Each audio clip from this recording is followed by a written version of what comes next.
Hello there, and welcome back to the Dishonored 2 appendices. This time we take on the Adamaya Institute as Corvo Atano. How shall we handle this compared to Emily?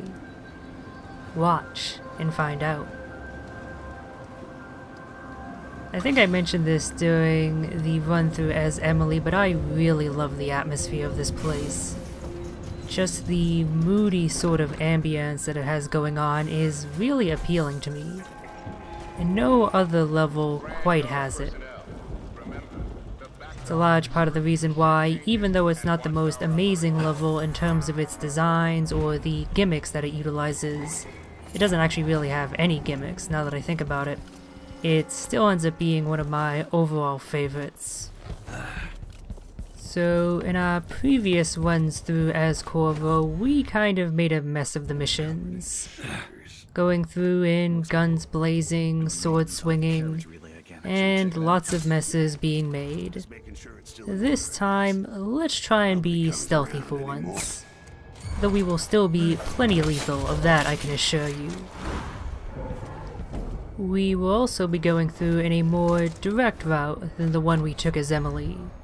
This is New Game Plus after all, we have foreknowledge, so we don't need silly stuff like evidence that Dr. Hypatia is the Crown Killer.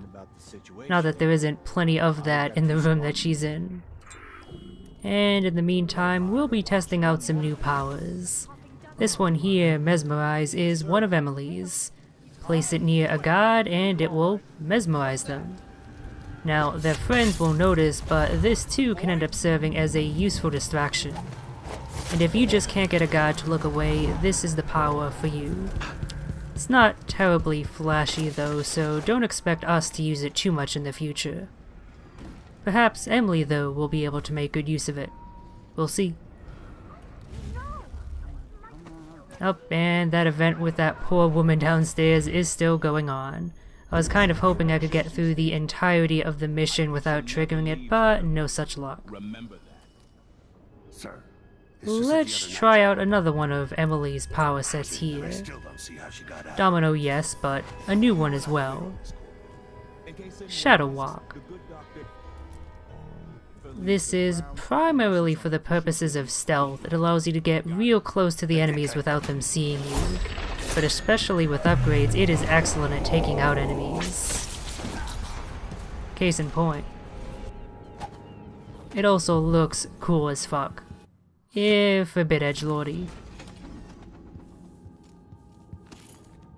Now, Corvo doesn't care too much about Dr. Hypatia's thoughts, so just stealing the useful items, let's move on. At this point we could proceed directly to the laboratory, but I wanted to test something out, not to mention picking up these two runes over here. Someone in the thread mentioned that this conversation with the outsider is different, depending on whether you talk to him before or after dealing with Dr. Hypatia. I so enjoy watching history And warp. as far as I can tell, that's not the case. I'm pretty sure this is the exact same conversation that we had as Emily. To my knowledge, I don't think there's anything that changes these conversations, although I could very well be wrong on that, so if I am, feel free to correct me. This is just not something I've messed around too much in my previous playthrough, so I'm not exactly experienced or knowledgeable about it. Preserved, because in the end, you found another way. Oh yes, I will find another way. Truth, won't you? A way called Your truth, murder. at least. No, but yeah, we're going to kill her. That much should have been obvious right from the get-go. First though, a little bit more looting. We didn't do as much as we ought to have in the previous appendix, and we're looking a little bit light on funds. And outsider artifacts for that matter. Though we really don't need runes, picking up as many outsider artifacts will help us quite a bit. For a reason we'll be seeing in a future appendix. I'm not entirely sure which one. I'm kind of flying a little bit by the seat of my pants here with this LP. I'll freely admit. I have ideas, but no concrete plans. So this time we're bringing up the elevator, and we will crash it down like we did as Emily, but we kind of didn't get rid of all of the guards this time. Fortunately, Corvo has the perfect ability to deal with situations such as that.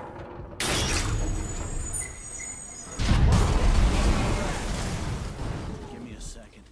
I'll take Yeah, a lot of guys freaking out about that crash.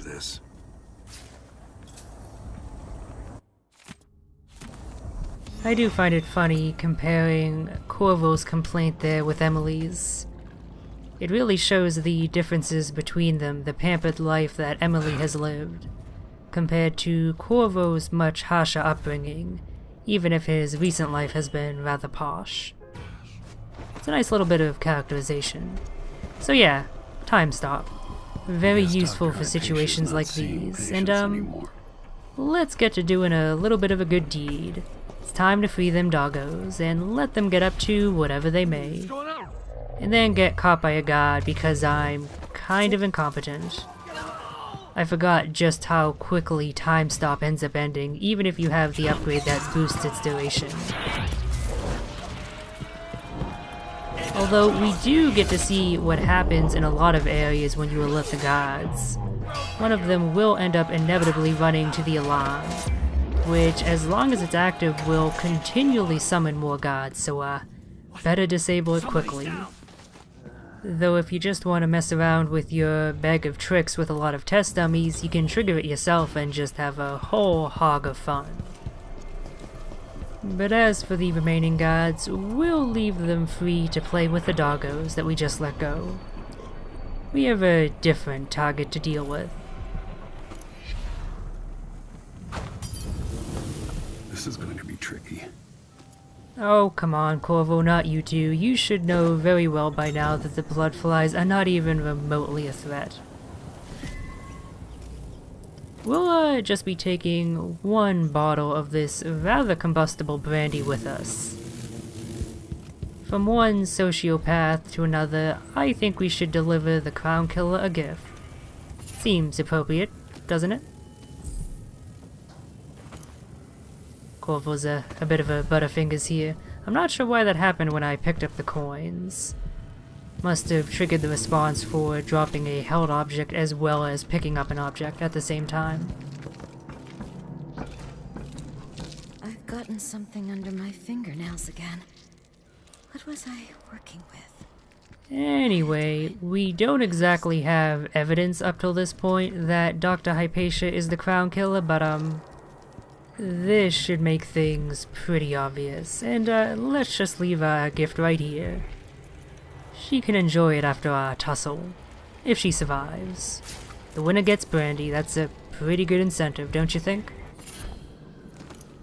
Oh, and you do have to trigger this audiograph, by the way. That's how you get the information as to where Sokolov went. The whole dealing with Dr. Hypatia is a separate thing entirely. Although not something you can ignore, you do have to take her down somehow. It's rare in these games that you're not forced to eliminate a target in any given mission, and that's actually going to be a bit of a point of contention for me next main episode, when we cover the next mission. But I'll get into that in more detail when it actually is time. So let's deal with Grim Alex. Pretty much any offensive action will cause it to take over. I didn't used to... What do I smell? And Grim Alex is pretty tough. She is completely immune to the controlling outsider powers like Mesmerize here, so don't expect them to help you. Although fortunately bend time is still quite useful for getting a little bit of breathing room. Though with that said, I do kind of wish she wasn't affected by this as well, like, she's so completely unfettered by her human limitations that she can move within stop time or something like that. As far as the other outsider powers go, she's surprisingly resilient. She can very easily deal with a rat swarm. And Wind Blast, even the upgraded variant, doesn't do too much to her unless you use it at point blank, which means dealing with her own attacks, which are quite nasty and damaging. So, we don't exactly have too many options for dealing with her. You'll notice that I've not engaged with her in melee combat, and that's because of those viciously fast attacks that I mentioned. Even with relevant bone charms that boost your melee damage, she can still end up outputting damage faster than you can. And if you try and block her attacks, she will stun you momentarily, making it difficult to counterattack as well. So you don't really have too many options for dealing with her. Oh, and yes, despite having complete control of the time stream here, I somehow managed to lose track of her. Don't ask me how that happened. Big and well-fed, used to sleeping on soft beds. Palace life. But we found her once more, so let's deliver that gift of ours more directly. Only so big.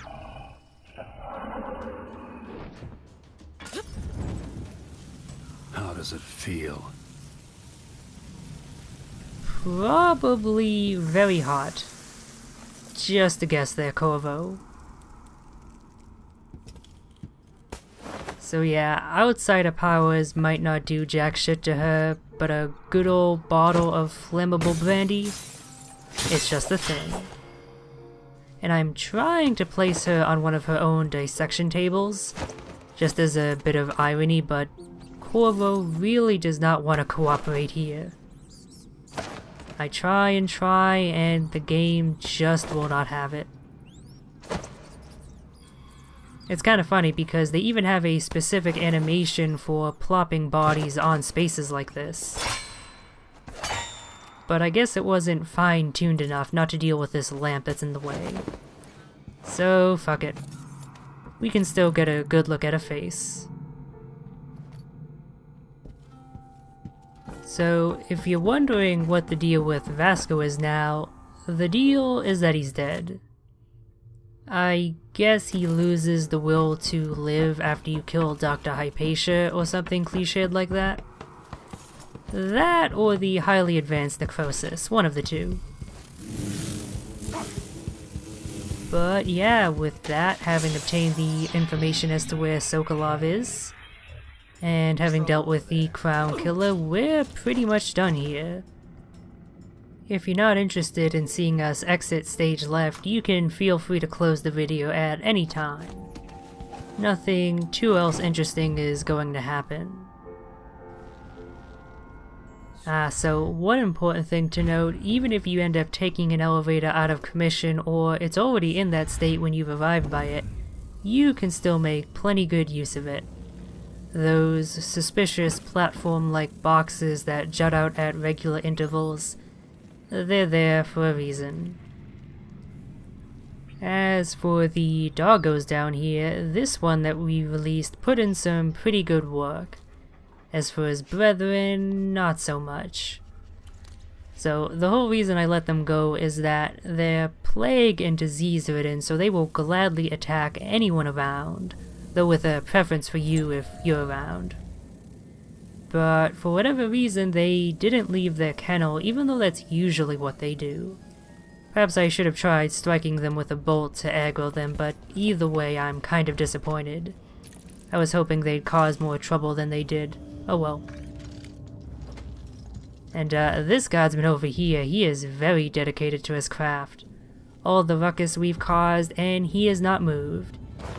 He will saw that plank in two if it's the last thing he does. Which, the act of, as it turns out, was the last thing that he did. So, since it's nearby, we might as well pick up this rune. We don't have Emily's cheat-like far reach, but we also don't have her moral straitjacket, and that gives us a lot more options to work with. As always, good old Domino is our best bud. Setting up a nice chain reaction here.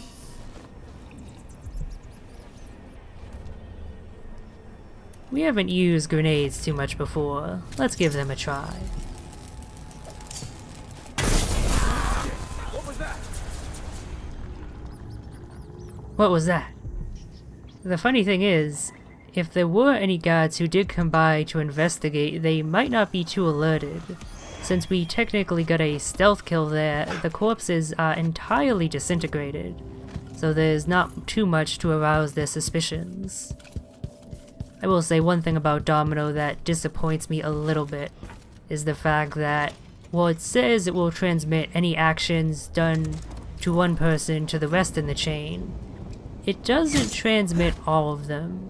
If you make someone explode and the other person isn't within the explosion radius, they just end up dying normally. They don't explode into viscera themselves. And that's a little bit disappointing.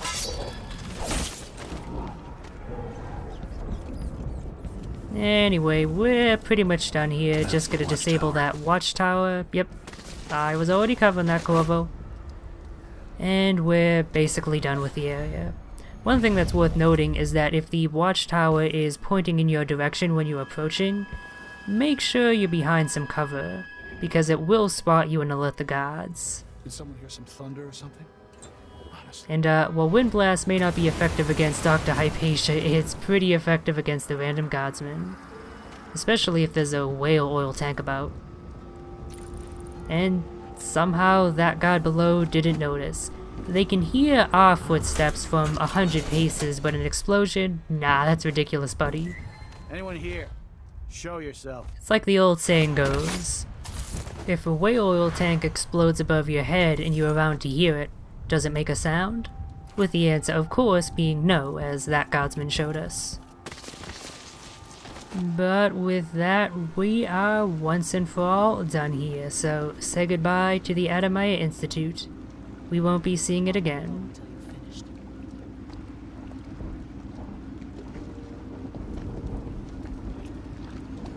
Sokolov's out there somewhere. He needs us. Can we leave this place yet? I don't like it. Ready now? Yes. Let's head out for the dreadful whale.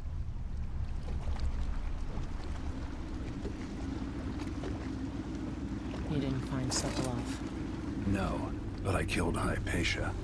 You what? She was the crown killer. The Duke tricked her into injecting herself with a flawed version of her serum. It changed her. She wasn't even aware of it. And Sokolov? He's been moved to the home of a man named Kiran Jindosh. The Duke's grand inventor. They say he's a genius. They die like anyone else.